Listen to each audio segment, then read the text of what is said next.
Bano T V کے پیارے سامعین السلام علیکم۔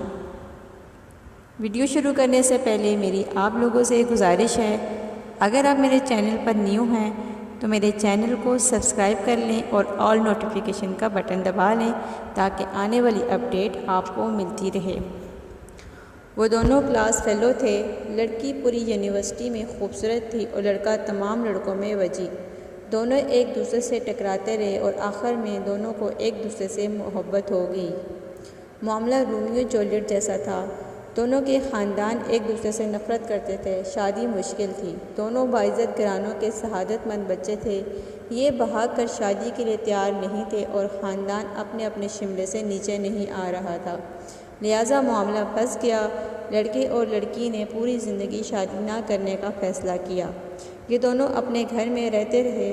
5 سال دونوں کے درمیان کوئی رابطہ نہ ہوا۔ والدین شادی کی کوشش کرتے مگر یہ انکار کرتے رہے، یہاں تک کہ لڑکی کے والدین ہار مان گئے۔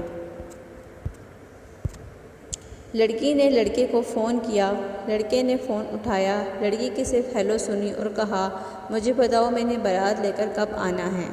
دونوں کے والدین ملے، شادی ہوئی اور دونوں نے اپنا گھر آباد کر لیا۔ لڑکے نے کاروبار شروع کیا، اللہ تعالیٰ نے کرم کیا اور وہ خوشحال ہو گئے۔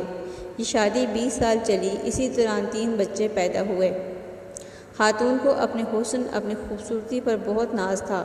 وہ تھی بھی ناز کے قابل۔ وہ 45 سال اور 3 بچوں کی ماں ہونے کے باوجود جوان لگتی تھی۔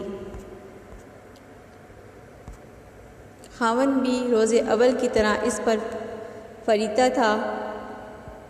وہ روز جی بھر کر بیوی کی تعریف کرتا تھا، لیکن پھر ایک دن وہ ہو گیا جو نہیں ہونا چاہیے تھا۔ خاتون کی گردن پر چھوٹی سی گلٹی نکلی اور یہ گلٹی پھیلتے پھیلتے ناسور بن گئی۔ ڈاکٹر کو دکھایا، ٹیسٹ ہوئے، پتہ چلا خاتون جلد کے کینسر میں مبتلا ہے۔ خاوند صرف خاوند نہیں تھا، وہ اپنی بیوی کا موال تھا اور وہ اپنی ران چیٹ کر بیوی کو کباب بنا کر کھلا سکتا تھا۔ وہ بیوی کو لے کر دنیا جہاں کے ڈاکٹر کے پاس گیا، ایک کلینک سے دوسرے کلینک، ایک ڈاکٹر سے دوسرے ڈاکٹر اور ایک ملک سے دوسرے ملک۔ وہ دونوں چلتے رہے یہاں تک کہ ڈاکٹرز نے جواب دے دیا۔ خاتون کا جسم گلٹیوں سے بھر گیا۔ یہ مصیبت ابھی ختم ہی نہیں ہوئی تھی کہ ایک دن دوسری آفت آن پڑی۔ خاوند کی گاڑی ٹرک سے ٹکرائی اور وہ شدید زخمی ہوا۔ وہ اسپتال پہنچا، پتہ چلا وہ بینائی کی نعمت سے محروم ہو چکا ہے۔ اب اس کے بعد المیہ ملاحظ کیجیے، شہر کا خوبصورت ترین جوڑا بدقسمتی، بیوی جلد کے کینسر کے مریض اور خاوند آنکھوں سے اندھا۔ لوگ انہیں دیکھتے تھے تو کانوں کو ہاتھ لگاتے تھے، لیکن یہ دونوں اس کے باوجود مطمئن تھے۔ یہ روز صبح باغ میں واک بھی کرتے تھے، سینما بھی جاتے تھے اور ریسٹورنٹوں میں کھانا بھی کھاتے تھے۔ بیوی خاوند کا ہاتھ پکڑ کر ساتھ ساتھ چلتی تھی اور وہ اسے گائیڈ کرتی تھی۔ خاوند بیوی کی گائیڈنس پر چلتا تھا۔ یہ سلسلہ بھی کئی ماہ تک چلتا رہا، لیکن پھر بیوی نے خاوند سے ایک عجیب مطالبہ کر دیا۔ وہ اکیلی سوئٹزرلینڈ جانا چاہتی تھی۔ خاوند نے وجہ پوچھی۔ بیوی کا کہنا تھا کہ وہ 10-15 دن اکیلی رہنا چاہتی ہے۔ خاوند نے اس کے ساتھ جانے کی ضد کی، لیکن وہ نہ مانی۔ اصرار اور انکار بڑھتا رہا، یہاں تک کہ آخر میں وہی ہوا جو ایسے معاملات میں ہوتا ہے۔ خاوند نے بیوی کو اجازت دے دی۔ بیوی سوئٹزرلینڈ چلی گئی اور خاوند نے وہ 10 دن بڑی مشکل سے گزارے۔ وہ شادی کے 20 برسوں میں ایک دن کے لیے بھی اکیلے نہیں ہوئے تھے۔ یہ ان کی جدائی کے پہلے 10 دن تھے۔ یہ 10 دن پہاڑ تھے۔ خاوند اس پہاڑ تلے سسکتا رہا اور 10 دن بعد بیوی نے آنا تھا۔ خاوند ایئرپورٹ پہنچا لیکن بیوی نہ آئی۔ خاوند کو دنیا ڈولتی ہوئی محسوس ہوئی۔ وہ سارا دن بیوی کو فون کرتا رہا، بیوی سے رابطہ نہ ہوا، لیکن شام کو بیوی کا خط آیا۔ وہ خط اس کے بیٹے نے پڑھا۔ وہ خط صرف خط نہیں تھا، وہ ایک تحریری قیامت تھی اور پورا خاندان اسی تحریری قیامت کا شکار ہوتا چلا گیا۔ میں اس قیامت کی طرف آنے سے قبل آپ کو دنیا کی ایک خوفناک لیکن دلچسپ حقیقت بتاتا چلوں کہ دنیا میں ایسے بھی بے شمار سینٹرز ہیں جہاں آپ اپنی مرضی سے مر سکتے ہیں۔ یہ سینٹرز لاعلاج مریضوں کے لیے بنائے جاتے ہیں۔ دنیا میں یہ لوگ جب امراض کا بوجھ اٹھا کر تھک جاتے ہیں تو یہ چین کی موت مرنا چاہتے ہیں، تو یہ لوگ ان سینٹرز میں جاتے ہیں اور اپنی میڈیکل رپورٹ دکھاتے ہیں۔ ڈاکٹرز ان کی حالت اور رپورٹ چیک کرتے ہیں، ان سے حلف نامہ لیتے ہیں۔ ہم اپنی مرضی سے دنیا چھوڑ کر جا رہے ہیں، ان کی مرضی سے ان کی موت کا دن اور وقت طے کرتے ہیں، ان کی آخری خواہش پوری کرتے ہیں اور پھر انہیں زہریلا ٹیکہ لگا کر دنیا سے رخصت کر دیتے ہیں۔ یہ سینٹر انتہائی خوبصورت جگہ پر قائم ہے۔ سینٹر کے کمرے پہاڑوں، آبشاروں اور جھیلوں کے کنارے بنائے گئے ہیں۔ مریض بیڈ پر لیٹ کر زندگی کی آخری صبح اور شامیں دیکھتے ہیں اور آخر میں مہربان ڈاکٹر اور نرسوں کے ہاتھوں میں زندگی کی سرحد پار کر جاتے ہیں۔ وہ خاتون بھی یوتھنیزیا کے لیے سوئٹزرلینڈ گئی تھی۔ وہ کینسر کا دکھ برداشت نہیں کر پا رہی تھی، چنانچہ اس نے آسان موت لینے کا فیصلہ کر لیا۔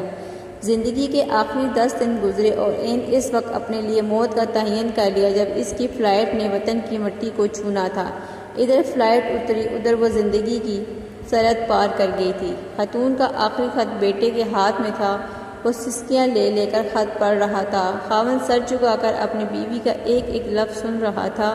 بیوی نے اپنی پوری زندگی کا احاطہ کیا۔ اس نے بتایا کہ وہ جب پہلی بار یونیورسٹی میں ملے تو اس نے کیا محسوس کیا تھا، وہ یونیورسٹی میں لڑتی کیوں تھی اور وہ کون سا دن تھا جب لڑتے لڑتے اسے اس لیے محبت ہو گئی تھی۔ اس نے فراق کے وہ 5 سال کیسے گزارے تھے اور اس نے شادی کے بعد اپنے بچوں کو ملازموں کے رحم و کرم پر کیوں چھوڑ رکھا تھا۔ میں اپنی محبت کو تقسیم نہیں کر سکتی تھی، میں تمہارا حصہ اپنے بچوں کو بھی نہیں دے سکتی تھی۔ اس نے 20 سال کی ازواجی زندگی کس مسرت اور سرشاری میں گزاری، اور پھر جب اسے پہلی گلٹی نکلی تو اس نے کیا محسوس کیا۔ وہ خود کو روز بروز بدصورت ہوتا ہوا دیکھتی تھی تو اس کے دل پر کیا گزرتی تھی۔ وہ قدرت کا یہ فیصلہ بھی سہتی چلی گئی، لیکن پھر عجیب واقعہ ہوا۔ آپ نے پہلے بچے بورڈنگ اسکول میں بھیج دیے۔ میں جانتی تھی کہ آپ نے یہ فیصلہ کیوں کیا۔ آپ نہیں چاہتے تھے کہ میرے بچے مجھے اس حالت میں دیکھیں اور پھر میں ان کی آنکھوں میں اپنے لیے ترس دیکھوں۔ پھر آپ ملازموں کو رشوت دیتے اور وہ روزانہ کوئی نہ کوئی شیشہ توڑ دیتے تھے۔ میں آپ سے شیشہ لگوانے کا کہتی تھی، آپ ہنس کر ٹال جاتے تھے۔ یوں آہستہ آہستہ گھر سے سارے آئینے غائب ہو گئے۔ آپ نہیں چاہتے تھے کہ میں اپنی آنکھوں سے اپنی بدصورتی دیکھوں۔ بات اگر یہاں تک رہتی تو بھی میں برداشت کر جاتی، لیکن آپ نے آخر میں عجیب کام کیا۔ آپ نے ایکسیڈنٹ کیا اور خود آندھا کلیئر کر دیا۔ میں جانتی ہوں کہ آپ کی آنکھیں ٹھیک ہے۔ آپ مسلسل 6 ماہ سے اندھے پن کی ایکٹنگ کر رہے ہیں اور میں یہ بھی جانتی ہوں کہ آپ نے ایسا کیوں کیا ہے۔ آپ نہیں چاہتے تھے کہ میرے دل میں ایک لمحے کے لیے بھی یہ خیال ہے کہ میں آپ کو بدصورت دکھائی دے رہی ہوں یا میں آپ کی آنکھوں میں اپنی بدصورتی کو پڑھ لوں۔ چنانچہ آپ اندھے بن گئے۔ آپ کا یہ مصنوعی آندھا پن محبت کی انتہا تھی۔ میں یہ انتہا برداشت نہ کر سکی، چنانچہ میں نے دنیا سے رخصت ہونے کا فیصلہ کر لیا۔ میں دنیا سے جا رہی ہوں۔ اب آپ پلیز اندھے پن کی یہ ایکٹنگ بند کر دیں۔ یہ خط پکڑیں اور خود پڑھنا شروع کر دیں۔ یہاں پہنچ کر بیٹے کے منہ سے چیخ نکل گئی۔ باپ نے اس کے ہاتھ سے خط لیا اور اونچی آواز میں پڑھنا شروع کر دیا۔ آپ پلیز میرے بعد اپنا خیال رکھیے گا۔ سارے تولیے الماری میں رکھے ہیں۔ میں درزی کو 5 سال کے کپڑے دے آئی ہوں۔ وہ سال میں 10 جوڑے سی کر دے جائے گا۔ آپ نے وہ سارے کپڑے پہننے گھسنے تک پہننے ہیں۔ دانت چیک کرواتے رہا کریں۔ صبح کی سیر کبھی نہیں بھولنی۔ اور آخری بات، چڑیوں کو دانہ ڈالنا ہے اور میری بلیوں کا ہمیشہ خیال رکھنا ہے۔ اللہ حافظ، آپ کی جمیلہ۔ خاوند نے خط طے کر کے جیب میں رکھا اور چڑیوں کے دانے کا ڈبہ تلاش کرنے لگا۔